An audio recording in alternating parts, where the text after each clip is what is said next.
Should you eliminate all carbs to get rid of your IBS symptoms? Have you thought about giving up all foods except meat and following the carnivore diet? Or should you go completely plant-based and focus on a vegan diet? In this episode of the Inside Knowledge podcast, I'll be sharing my thoughts on the ketogenic diet, the carnivore diet, and a vegan diet for IBS. I'll share the mechanisms by how this may help you and why some people do find relief with these diets. And we'll also look at whether there's any research in these diets for IBS and SIBO.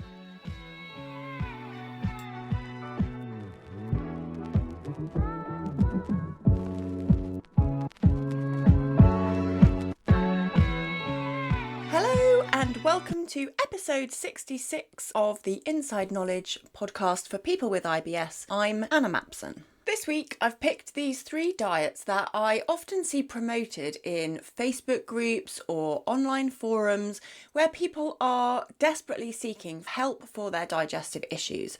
So these might be things that you've considered. Maybe you've been tempted by the promise of cutting out all these foods that could potentially be leading to digestive issues like bloating, constipation, diarrhea, gas. Maybe the thought of not eating any of those foods is really tempting and you've thought about one of the fiber restricting diets like the carnivore diet or keto. The other thing people do is try and go really clean living. I kind of put those in inverted commas as I'm speaking, and try and go vegan and cut out meat and fats and a very low fat kind of plant-based diet. That's the alternative approach. Today we're going to go through those in a little bit more detail, and full disclosure, I am going to upfront say, as you may find by the end of this podcast, I'm not in favour of any of these 3 in order to improve IBS symptoms.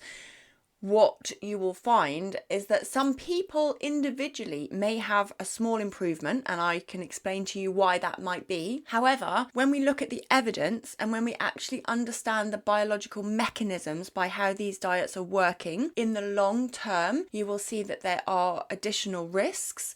And at the end, I'm going to kind of wrap it all up just by talking a little bit about some of the things that these very restrictive diets have in common and how that might also be affecting your relationship with food, your relationship with your body, and enjoyment of eating. I'm going to start with the ketogenic diet. This is where you basically cut out all carbs, or you restrict carbs to between 20 and 50 grams per day, which is very, very low. So this is reducing any foods that have starch in them, like grains, any legumes, beans, pulses, root vegetables, sweet corn, potatoes, fruits, any of that you're removing. And you're mostly focusing on fats and meat, so protein, lean protein, but also high fat foods. The way that the ketogenic diet works is that when your body doesn't have access to glucose, your liver will start to change fats into ketones, and ketones are used as energy for the brain, like in all our cells. We can use ketones instead of glucose, and this normally happens within about 3 days of starting the diet. It's the same kind of principle as things like the Atkins diet that have been around for years and years, and this is just the new version of it. The ketogenic diet actually was developed to help children with epilepsy by managing their glucose control, and that is what it has been specifically tested for and designed for, was to manage epilepsy in children. Some people with IBS may feel a little bit better on this diet because you're naturally cutting out nearly all the high FODMAP foods. And if you don't know what the FODMAP diet is, go back and listen to episode 17 and 18 where I explain it a lot in more detail. But basically, it's a lot of vegetables, fruits, grains, and so you may find a reduction in fermentation of these fibres by reducing them in your diet. So you might find less bloating, maybe less diarrhea, because you've cut out a lot of those things that can be triggering your symptoms. Also, some people report changes in their blood glucose management through burning fats instead of burning glucose. Sometimes having a higher fat diet, people feel that they're getting more steady energy because you're not having those peaks and troughs of high blood glucose coming from a meal and then dipping again as the glucose is put into the cells. Because the diet is so high in fat, and that is one of the key points of this diet, you are very likely from the research to increase your low density lipoproteins. That's your bad cholesterol. That is the cholesterol that we do not want to see raised and actually is strongly associated with risk of heart attack and cardiovascular issues. We know that eating higher saturated fats diets will lead to higher LDL, and you don't want that. It's also worth saying that I think the research is pointing to the fact that people may have better glucose and insulin tolerance whilst they're on the diet, but that is just because they are not eating any glucose. It's not changing their underlying physiology. It's not changing the way that they metabolize sugars and insulin. It's just cutting them out of their diet. So changes in their blood markers are only relevant when they're following that particular diet. Those are some of the cardiovascular issues with following this diet, and it's massive. I don't want to underplay that. Partly the reason why I would never recommend anyone goes on a high fat diet, because of the impact on your cardiovascular health. You won't feel your LDL rising. You won't notice that you're getting bad cholesterol. It's just cumulative over time, and in time can lead to some significant health issues. So with that put to one side, because we're talking about IBS and SIBO here, the other thing about high fat diets is that fat is typically a trigger of IBS. So for some people who have IBS, depending on what your issues are and your particular symptoms, you may find that high fat diets may lead to constipation. And that's because our body naturally slows down digestion when we're having high fat, high protein meals, which you're mostly eating in keto. The other thing is some people may find very fast transit and actually accelerated diarrhea and kind of, speedy transit, because you may not have the ability to process fats properly. So for some people, it will go one way, constipation. Other people may find they get worse diarrhea. Those two are significant reasons why I don't think the ketogenic diet is suitable for most people with IBS. I will put a link to all of these studies as well, but I found a 2023 study in people where they looked at a ketogenic diet for people who had obesity and were looking to lose weight.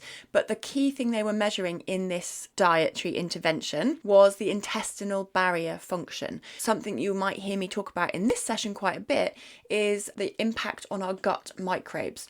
So this wasn't specifically looking at reduction in starches that feed the good gut bacteria. What it was looking at was changes in the intestinal permeability. So that is how many of the foods that they were eating, the tiny particles were getting into the tissues through the tight junctions between the gut cells rather than being absorbed into the gut cell in order to be properly metabolized by our body. This study took 24 people who were obese and were looking to lose weight, and they cut down their carbs significantly. What they found is that they had higher levels of lactulose and the mannitol ratio. So the way that they measure this intestinal permeability, and this is used in other studies as well, is they will look at how much lactulose is excreted in urine compared to how much mannitol, and these are two types of sugars, and how much of each of them is being excreted in the urine. So ideally, lactulose doesn't get into the urine, it just goes through the gut and comes straight out. It might be metabolized by gut microbes along the way. So in this, the people who followed this, to cut to the chase, the people who followed this very low carbohydrate ketogenic diet had an increase in their intestinal permeability. That could be exacerbating gut inflammation in the long term, and is definitely something to be aware of. In the ketogenic diet, you may also eat some low starch vegetables such as spinach, salady things that are not very starchy. So you can include some vegetables. which is going to give you some degree of antioxidants, vitamin C, and some of those really core nutrients. The next stage up from the ketogenic diet in terms of strictness, I suppose, is the carnivore diet. This is where you literally only eat meat and animal products and have no vegetables, fruits, grains, anything else except meat and fish and eggs. I think they can have butter. We don't have any research really into IBS and the ketogenic diet, and that is probably because there are very few researchers studies that would pay to do this investigation, because it just defies most common sense that eating just one food group is going to be healthy. It wouldn't be probably ethical in lots of ways to put people through this diet. However, there is one study from 2014 that took a small group of healthy men and put them through an animal-only diet for a few days, and then switched and they went through a plant-based only diet for a few days. Now, the difference is those people were healthy, they didn't have IBS, but what is really interesting is that they had dramatic changes in their gut microbiome, and they had an increase growth of inflammatory bacteria. Now, when I say inflammatory bacteria, we don't necessarily know that having one type of bacteria will give you XYZ symptoms. We don't really have that level of correlation between certain symptoms and certain bacteria. However, we've got a sense, I think, growing over the last 10 years, that there are certain profiles. If you have the majority of these type of bacteria, you're more likely to have digestive issues.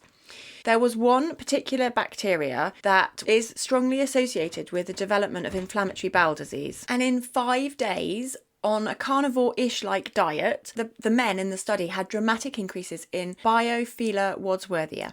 This is strongly associated with people who have Crohn's and ulcerative colitis. And of course, over the few days, because they were not eating any fibre, the men also had significantly lower levels of short-chain fatty acids, which are anti-inflammatory, kind of good molecules that are byproducts from our gut bacteria and used as fuel for the colon cells. They're really good. They circulate around the body. They had lower levels of that, but that's natural because you weren't feeding the bacteria that produce them. They also had more production of secondary bile salts, which are known to be very irritating to the colon as well. As you get secondary bile salts increasing, which can happen when you've got bile acid malabsorption. Listen to episode 52 for more information about bile acid malabsorption and diarrhea. But what is really interesting is that these changes were pretty quick. The people in the study, although it was a tiny study, it was 10 years ago, it was only 10 people, in a couple of days they noticed changes in their gut microbes that could have potentially led longer term to changes in digestive symptoms. So I think that is one of the main reasons why I would never suggest that people follow the carnivore diet. The reason you might find it helpful is that, again, like with the ketogenic diet, you are cutting out all of the fermentable starches. But just think about that. The fermentation happens by good gut bacteria as well as bad bacteria. You are removing the food source for all the good bacteria in your large intestine that do good work. They interact with your immune system. They help you with your motility. They help to keep the gut lining healthy with good levels of mucus so you don't get so irritated by food. These are really important. We need good levels of healthy bacteria. It's not just about fibre producing a good bowel movement. The gut microbiome is a bit like an organ in and of itself.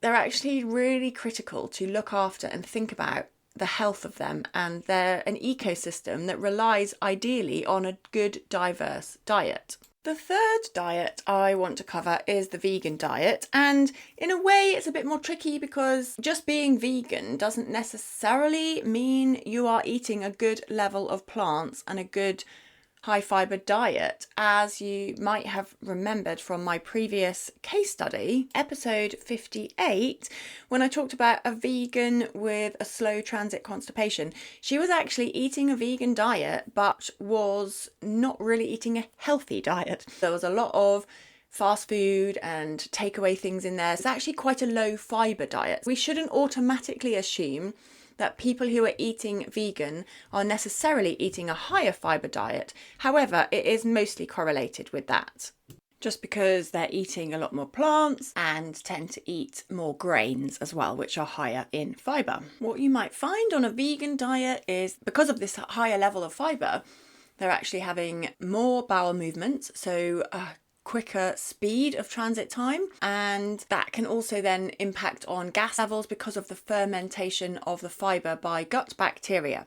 One of the main problems with the vegan diet for people who have IBS is achieving enough protein. Because you are very reliant on beans and pulses as well as tofu without any animal products, it's very tricky to get enough protein without including some of those most highly fermentable foods that are going to cause a lot of bloating and gas in most people, like beans and pulses. Even tofu, to some extent, when you eat a lot of it, may be contributing to some of your IBS symptoms.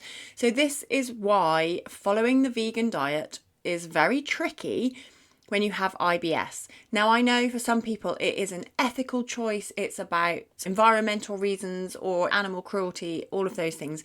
So it's not necessarily a dietary choice for reasons that you think it's a good, healthy diet, although some people do choose a vegan diet because they feel it's better for them because they're eating so many plants. Sometimes people I've worked with have chosen to stop being a vegan for a short while they get their IBS under control, and then they can revert back to different ways of eating if their digestion feels better.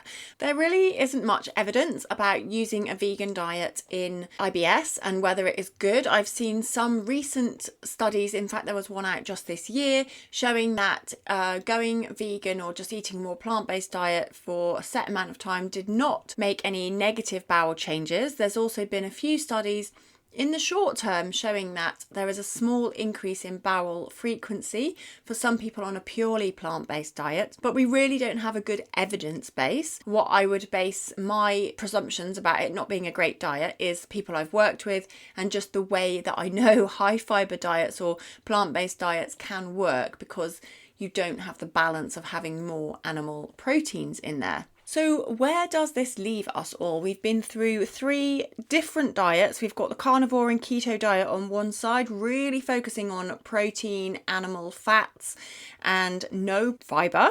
And then on the other side, we've got like the purely plant-based, high fibre diet. And in reality, neither of these is ideal for people who have IBS. There's certain key nutrients that are removed from all of these diets, and wherever possible I do try to get people to eat a broad and balanced diet with as much variety in as possible, and that's variety in your types of fats and proteins and fibres and carbohydrates. So that's why these diets are not ideal for IBS. The other thing that you will find with these kind of diets is that they have a lot of strict rules. You have to be 100% compliant to the diet in order for them to work. With the keto diet, you only go into ketosis when there is no glucose in your body for a couple of days. So only when your glucose is very, very low for a number of days will you start to use ketones. Until that point, if you are suddenly having a biscuit or you just caving in and having a little bit of bread or potatoes, you will be cycling between glucose and ketones, and that will leave you feeling very depleted anyway. Obviously the same with vegan. You're either a vegan or you're not. And if you're not completely vegan, then you're more like a plant-based meat eater or a vegetarian. Also, these are fine, but it's not vegan. So if you're going to be vegan or ketogenic or carnivore, these have got some very strict rules. And another problem that we run into when we follow very strict dietary guidelines is people tend to become quite obsessive about the food that they eat, where and when they can eat, and also what is happening to their body. So there's a lot of extra thought about food because you have to in order to follow those rules. That in itself might not be a problem for everybody, but it can lead to obsessive thinking, which can then lead to more disordered eating practices. It's also much more difficult to eat with other people socially, particularly if you cook or eat with others in the same house. That can lead to a lot of difficulties when you're trying to cook the same food and not everyone eats the same. Sometimes, because you are looking at that 100% compliance with these kind of meals, it means you will miss out on eating with others and socializing and some of the joy in eating as well. It becomes very rule bound, and the more rule bound eating we see, there's a tendency that you can develop some more obsessive thoughts about food, which really isn't healthy, and ideally you just want to eat without so much pressure, I suppose. The other thing, going back to the key nutrients that you are going to be missing by following these rules, obviously the vegan diet, you are low on B12 because there's none from animal sources, possibly low as well on calcium, iron, vitamin A and omega-3 because these are often sourced from animal products. So vegans can be low in those. Ketogenic and carnivore diets definitely are low in fibre, but because you're omitting so many different fruits and vegetables, in the carnivore diet you will have no vitamin C, no antioxidants coming from the plant food matrix, so you're removing all of that as well as removing the fibre that we've gone into already. So that is another reason why these diets are not ideal for people with IBS. I know it's really tempting when you see people online saying, yeah, I went carnivore and all my symptoms disappeared. That may be the case in the short term, but I really just urge you, before launching into any of these diets in order to cure your IBS or to deal with your symptoms, to think about the long-term consequence of cutting out so many vital elements of our diet and trying to think about how you can manage them in a different way. I hope this episode has been helpful. If you've got any questions on any of these 3 diets and what it might mean for you, please drop me a line, or you can look me up on Instagram where I am goodnessme_nutrition. I'll leave it there for this week. Thanks very much for listening to this episode of The Inside Knowledge. Better digestion for everyone.